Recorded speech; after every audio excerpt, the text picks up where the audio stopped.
Hey there, comic book friends. I'm Travis, and right now we're going to talk Watchmen. I've been invited by part of the comic book community to be involved in this review of the Watchmen books as we come up to the new releases of the Before Watchmen. I'm really happy to be here and happy to be doing this. I enjoy the heck out of this book, and we'll get into my personal stuff after we talk about this book, and I'll have some of my own opinion on some of the other stuff that's going on anyway. So we're going to talk issue 10 or chapter 10 if you're following it along in the trade back, and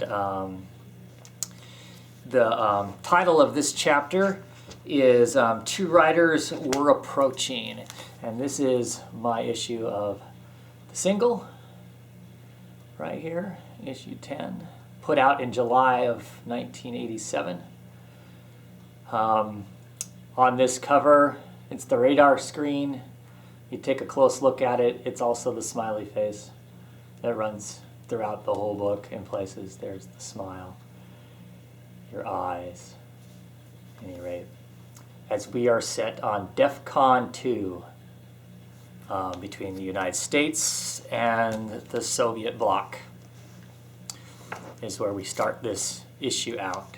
At the beginning of the book, it's processing along. Nixon is being moved to safe underground bunker as the potential nuclear war is on the verge of happening. The first couple of panels are basically of Nixon moving into underground, all the safety procedures. He's got a attaché case type thing chained to him. We'd assume that those are the codes to launch the missiles to either start or end or having something to do with World War III. He is approached when he gets into the bunker. He's approached by two associates. If I remember correctly, it's one of the ex-CIA and one of his generals, and they're deciding on what they're going to do. They're given a list of what it would be like to do a first strike. Nixon's not interested in the first strike. He wants to know what's going on. They're giving him information saying that the Russians are amassing tanks, and the East Germans are amassing tanks along the border in response to the United States' amping up of their stuff. And allegedly is what it says, and Nixon says that it may not be alleged because they are increasing their stuff. So the arms race is quickly getting out of control, and it's at a scary point where the president is hiding in a bunker and everybody's waiting to see what happens. And they ask what they should be doing, and they said what they were going to do is stay at DEFCON 2 for now and wait and see what happens. But he's sitting there with his hand on the case, ready to put the codes in and launch the missiles if need be. Meanwhile, Night Owl and Rorschach are hiding underwater, waiting for it to be dark after they've broken Rorschach out. They've gone to Dan's place. They've had to run from Night Owl's home, and now they're trying to be careful to not be caught. Rorschach wants them to go back to his old place. He needs to pick up his secondary uniform and some other personal effects. Rorschach's itchy to get going, and Dan wants to, of course, keep them hidden because he doesn't want Night Owl, because he doesn't want to get caught and go back to prison. They do decide that they are going to take up the Owl ship out of the water and go and get his effects. Rorschach mentions that he is happy to be working with Night Owl again, and that it was too bad that the Silk Spectre couldn't stay with them. Dan seems pretty bummed about the whole thing with the Silk Spectre also, noting that in the last issue that she took off with Dr. Manhattan. So as they are going towards Rorschach's home, they are talking about the fact about what they're going to do. They're on the brink of war, and they're looking for this mass killer. If there is a mass killer, Night Owl's still not 100% assured that that is exactly what's happening, and Rorschach continues to say that obviously that's the what's going on. Night Owl mentions that they should talk to Ozymandias, and Rorschach says, yeah, maybe he'll listen better now to his mass killer theory, since there was an attempt on Ozymandias' life. They talk about the fact that obviously whoever's doing this has to be a major player, because to be doing the things that they're doing to everybody, to be framing Rorschach, to get rid of Dr. Manhattan, to be trying to assassinate Ozymandias, that it has to be somebody powerful, and they're just not sure what they're going to do. Rorschach makes the comment that he'll have to be more careful in the future, and Night Owl says, future? What future? And I love the panel. It's on page 5. I love that panel as he's trying to ask, what future there is. And you can see in the background, one of the things that's there is, running throughout some of this, there's been this Pale Horse concert, and it says that it's sold out. Well, if you want to get really metaphysical with the whole thing, the Pale Horse is one of the 4 horsemen of the apocalypse, and it's sold out, which I think is funny. And it also has posters on there, Ozymandias performing and whatnot. And to me, it kind of harkens to what's coming up in the book, as far as, is it really the end of the world, or is it all just a big sellout? But he goes on to comment the fact that within a week, World War III could be started and everybody's gonna be blown up, and it's not going to matter anyway, or so, and we're all so close to living on the edge and whatnot. And Rorschach is telling him that some of them have always lived on the edge. You just have to follow the rules. Hang on by your fingernails and never look down. Of course, he's saying that about how to live on the edge as he's swinging over the edge of the building to swing into his home. I love the play on the actions versus the words and whatnot. They do find Rorschach's personal effects. One of his things is his journal. The police had only found his rough journal, his field notes, basically, as opposed to his actual journal. And he's got a secondary coat, hat, and mask. He's come upon by his landlady, who, of course, has reported to the newspapers and TV that Rorschach made sexual advances at her and stuff like that. He calls her on it, tells her that it's bad, calls her a whore, and stuff like that.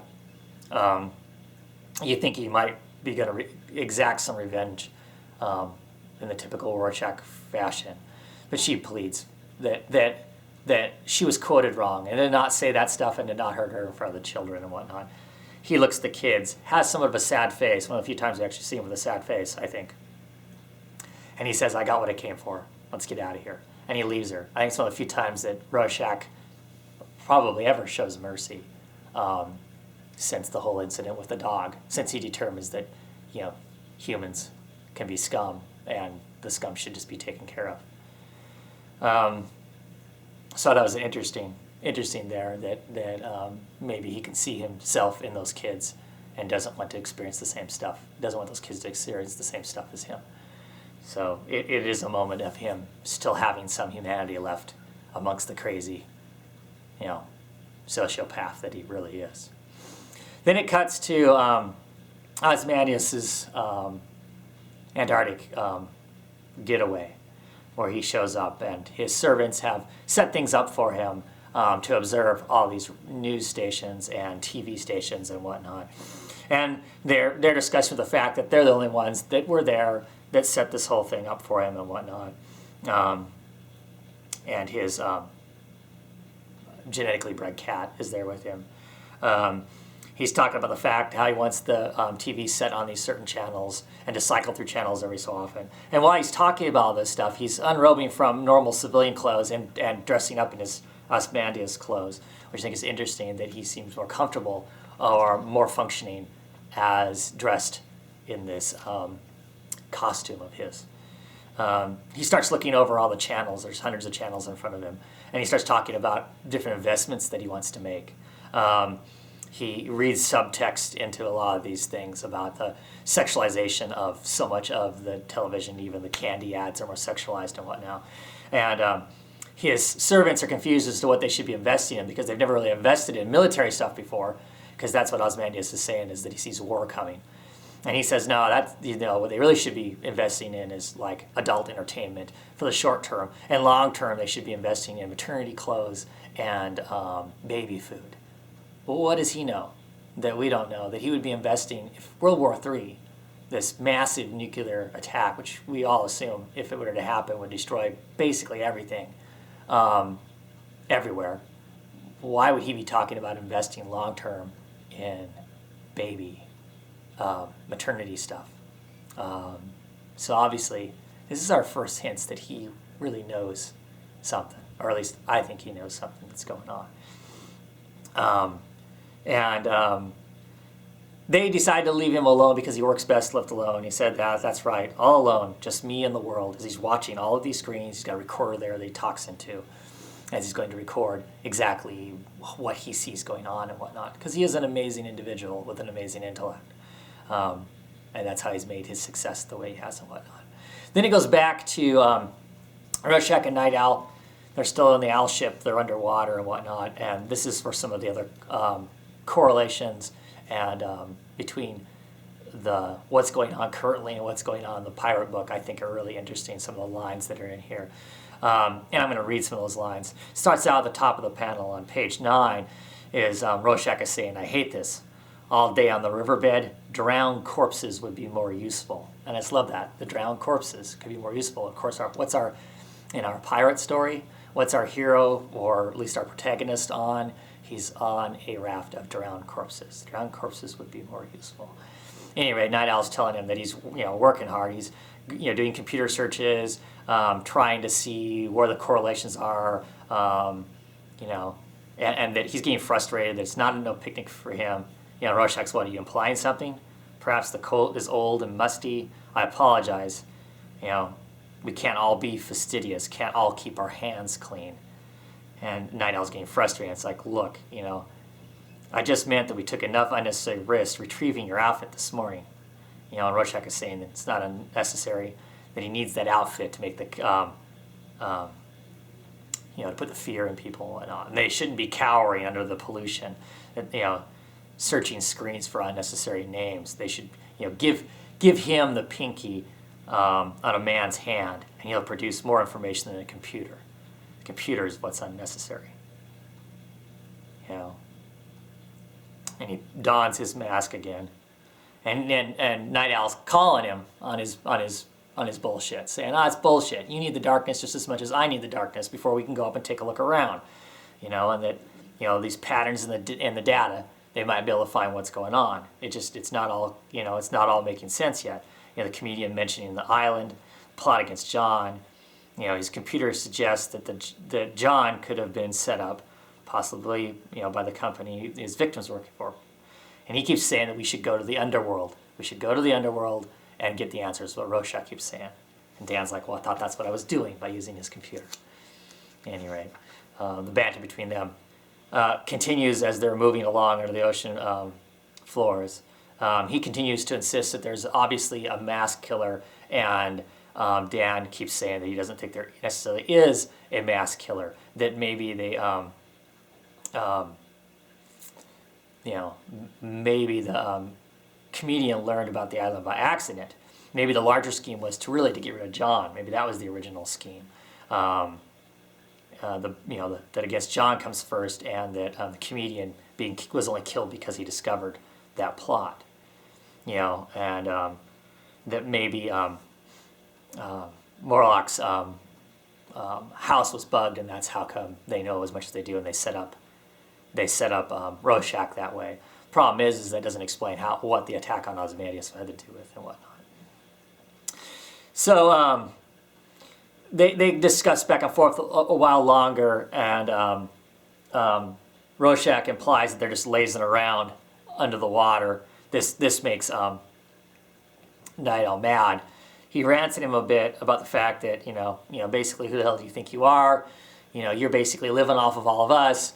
It's almost impossible to try and be your friend. The only reason people tolerate you is because they think you're a complete lunatic. It's really hard to be your friend. And then he says, look, I'm sorry, Rorschach. I didn't mean to say that. I shouldn't have said that. Maybe you're right. We've been under the water too long, under this pressure. Maybe it's time to, to go to the surface and figure out what's going on. And then Rorschach offers his hand and says, you are a good friend. I know that, and I'm sorry that sometimes I'm difficult. And Dan's like, yeah, forget it. It's okay. And they shake hands and whatnot. And then they hold hands for what seems an uncomfortable amount of time, especially as far as Night Owl's concerned. And he says, well, there's no sense in us waiting down here longer. Let's go.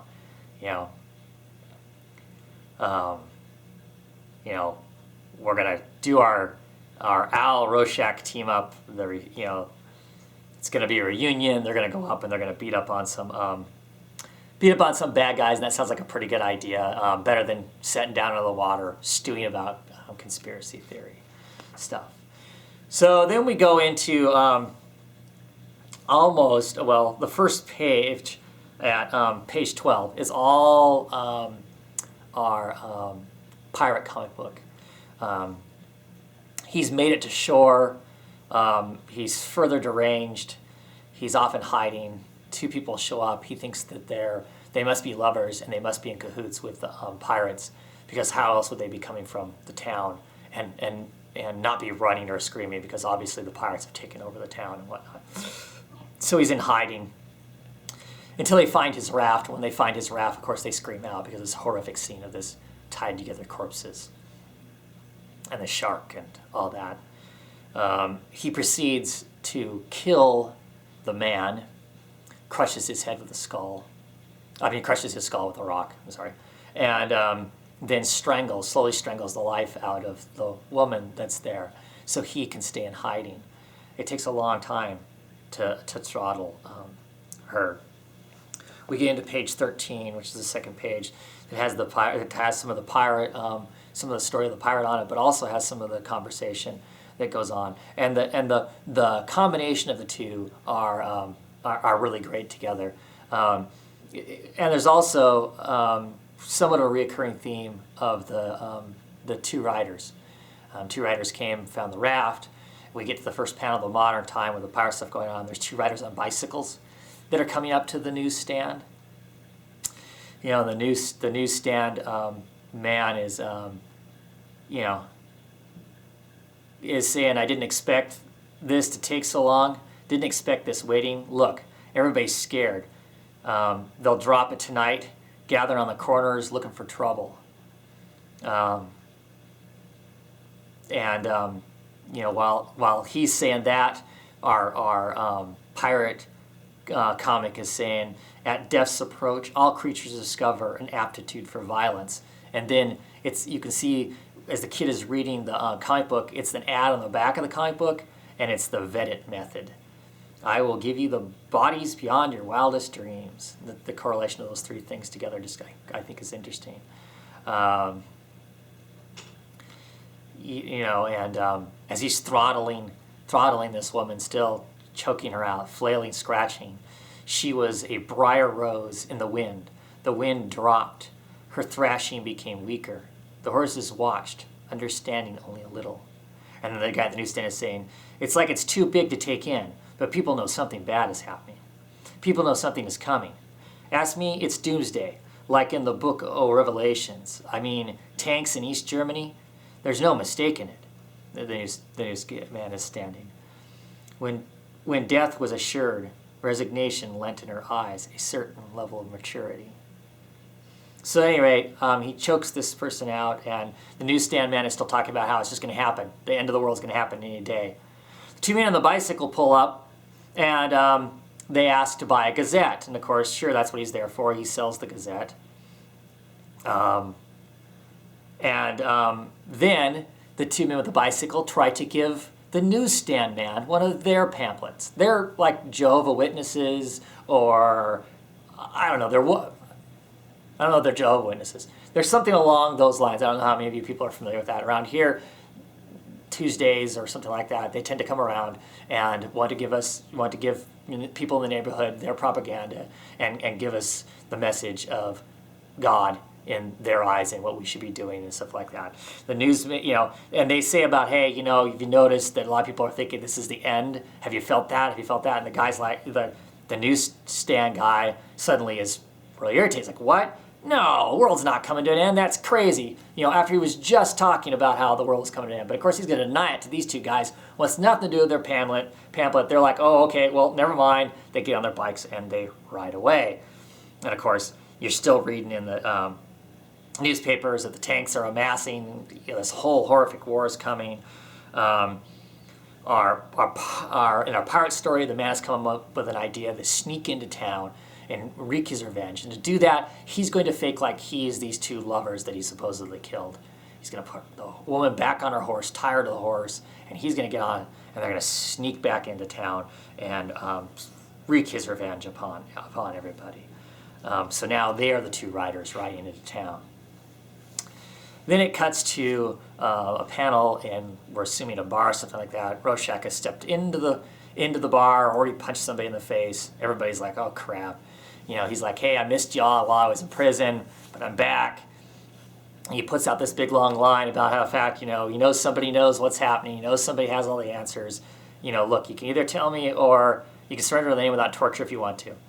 And everybody in the bar turns and looks at one guy. And of course, that guy's like, you bastards, you ratted me out. Rorschach proceeds to basically torture the guy, busts a glass in the guy's hand, and shooks pain on him. The guy says, hey, look, I never meant to, if I would have known we were hunting mass, I would have done anything. Everybody else was making money. I thought I could make some money too. He starts spilling the beans on what he knows. And he tells us that, it's being, through this workhouse is where all these jobs are coming from. But all the people who took those jobs and set up those jobs are all dying by some sort of accident, but he doesn't think it's an accident. There's some greater plot going on. Meanwhile, while Rorschach is squeezing information out of this guy, Night Owl's just looking over the crowd, and the guy at the top knot gets awfully squirrely, and basically says, "Hey, look, you can't pick on me just because I'm a top, just because I have a top knot. I didn't have anything to do with beating that guy up last night and whatnot." And we find out that, well, Night Owl finds out that the original Night Owl was killed, and he's not happy about it. He does his own torture. He swears he's going to kill the guy. He comments the fact that he's got enough firepower outside he could obliterate the entire block if he wanted to. Rorschach kind of dials him back from, mauling the guy there in front of all the citizens. And so they get out of there. Night Owl is very broken over the fact that the original Night Owl has been killed. Basically that it's not fair and the whole thing's horrible and whatnot. Rorschach tells him, look, we've got this information. We might be able to seek them out and hunt them down and kill them, and you'll get some comfort in that. And he's like, comfort? Who'll get comfort in that? That's just crazy. And then he goes, oh, well, yeah, okay, thanks, sure. Anyway, so they climb back onto the owl ship. They're going to go and talk to, getting ready to climb back on the owl ship. They're going to go talk to Ozymandias.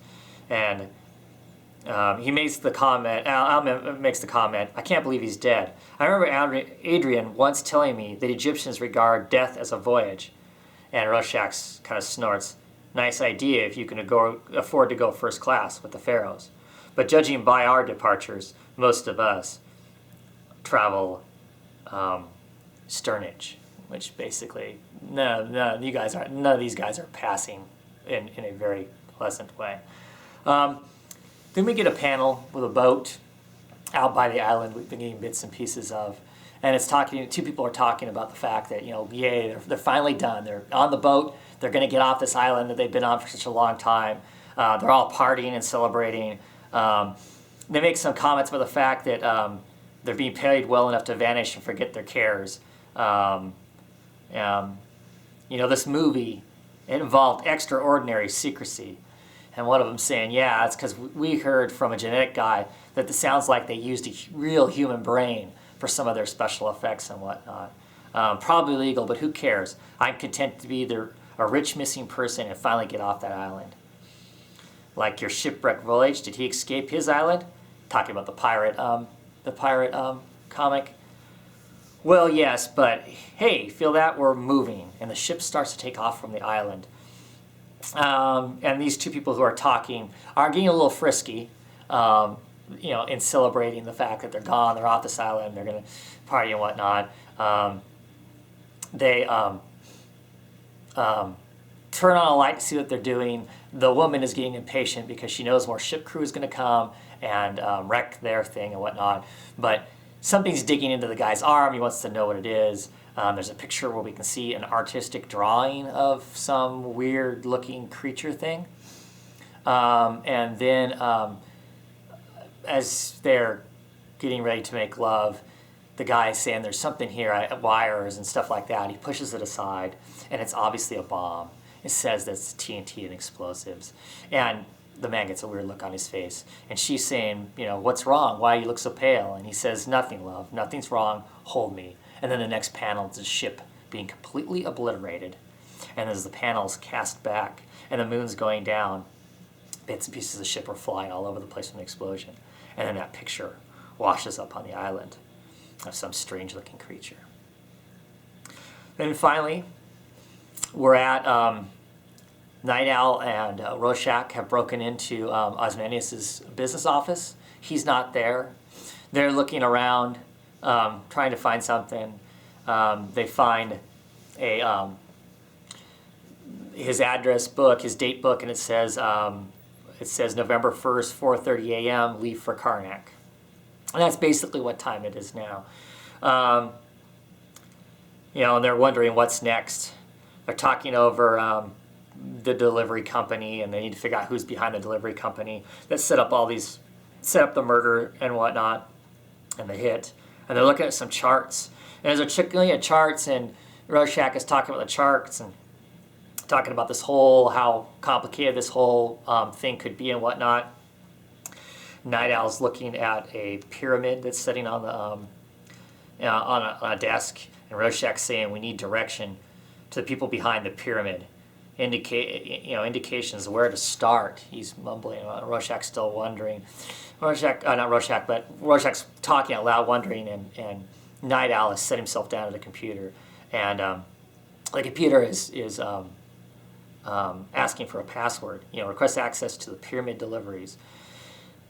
And while Rorschach is talking the whole thing out, Night Owl has figured out a password, Ramses II, which is Ozymandias' Egyptian name, to get them in to the computer. And he basically, says, oh shit. And it's like, Rorschach's, Daniel, found something? And it's like, oh God, yes. Yes, I found something, Rorschach. I think we're in bad trouble. The person behind this, the person we're up against, I think it's Adrian. So they have enough information now to see that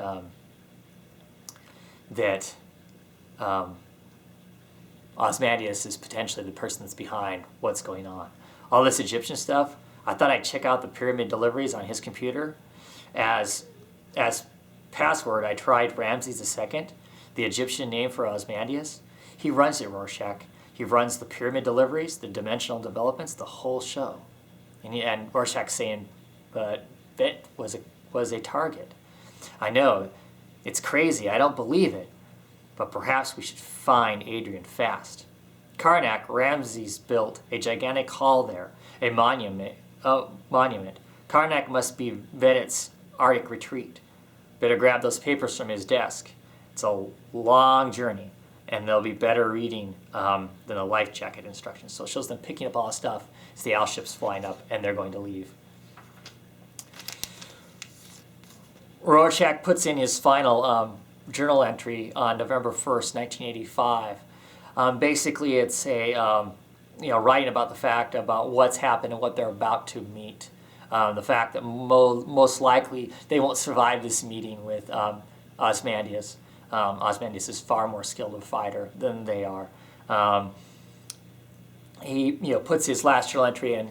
He mails it off, drops it in the drops it in the mailbox, and talks about how he's hoping that the newspaper will print his work and whatnot. And he says in here, for my own part, regret nothing. have lived life free of compromise, and step into the shadow now without complaint. Rorschach, November 1st, 1985. Drops it in the mailbox. So we see in the next panel, the mailman is picking up the stuff that was dropped in the box, and our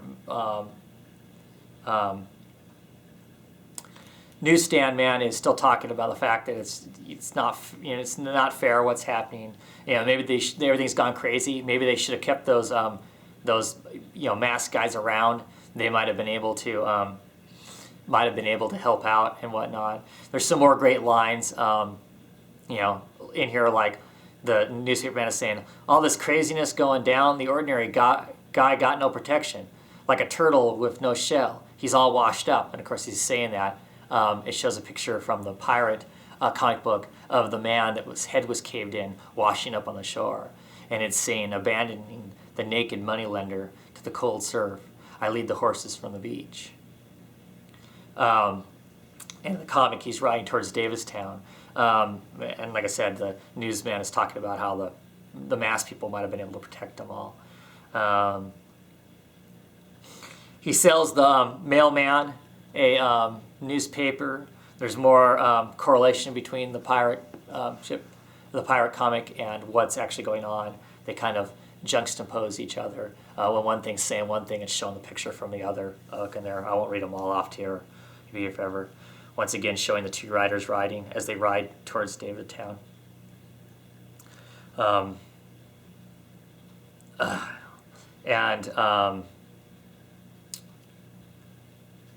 Anyway, the mailman takes the delivery into the mail room. The mail room then gives it to, because it's an urgent letter, he delivers it to the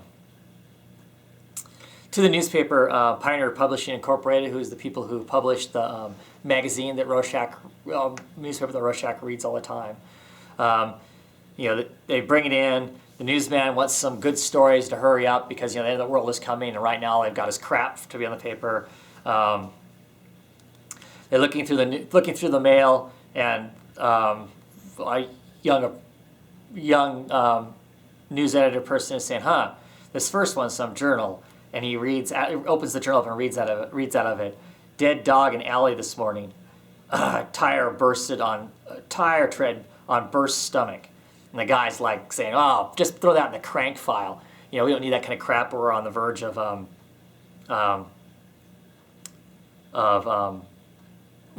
War III and whatnot."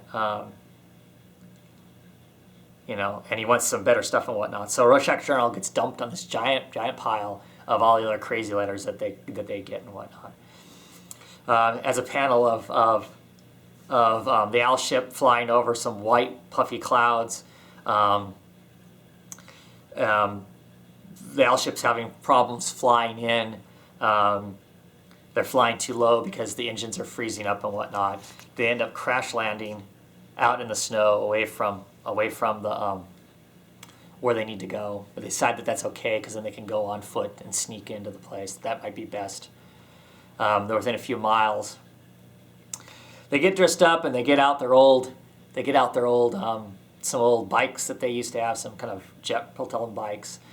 They have another time where both of them reminisce about a time when they used to team up together and they beat some criminals and stuff. And they take off and head towards Ozymandias' place. But of course Ozymandias sees them coming. And the cat kind of makes a rrr sound, and he tells the cat, "Shh, it's all right, girl. Everything is all right," as he's watching all these screens and he's watching them come to them. And it ends with a line from a Bob Dylan tune. Outside in the distance, the wild cat did growl. 2 rivals were approaching, and the wind began to howl. And at the end of this, it has some stuff on Ozymandias about the toy line, about his perfume line that he's putting out, and about the how to create a better body, how to what kind of exercise and all that kind of stuff and whatnot. I know I probably missed stuff in this. Every time I read through the book, I catch stuff, and then I forget about it later on until the next time I read it, and then I catch different things and whatnot. It's one of the great things about this. I love reading it, watching everybody else's videos, because most everybody else has picked up on things that I hadn't really noticed before, as I've been going back and reading over this along with these videos as they come out and stuff. It's a fabulous book. There are parts of it that may not mean as much to a new reader because of the time and the era that the book was written in. The late 80s, during the time this book came out, it was part of the height of the Cold War. We were still worried that at any moment, the Russians, if somebody pushed the right button, we really could be blowing each other up. I don't think anybody now, that might be a new reader of this thing, might not understand that, how close to in the real world, in our world, we potentially sat on the brink of obliterating each other, and what kind of fear there was in that. This issue came out in July of 1987. In June, I had just turned 17, and I was collecting this book as it was coming out. I'll tell you now, there were parts of this book that I got, I understood, and there were large portions of this book that just kind of went over my head. They didn't mean anything to me. I wasn't a smart enough reader yet to dissect it as much as what we're doing now and what we've done in the past. This is before this book became something that was taught in college courses and whatnot. The main premise of it, I understood. This issue was kind of a oh my God moment for me. The realization that Ozymandias was setting this whole thing up, that he was a smart enough guy, that when Night Owl and Rorschach, crack his computer and find out that he's behind the whole thing, and my mind races back to him setting up how casual he was, about the guy that tried assassinating him and whatnot. I always wondered, did the guy have a cyanide pill? Or when he's fighting him, when Vettit's fighting him in those issues, issue 6 or whatever that was, and he's fighting him, and he's got his hands in his mouth telling him to spit it out. Is he actually shoving a cyanide pill down his throat? I don't know.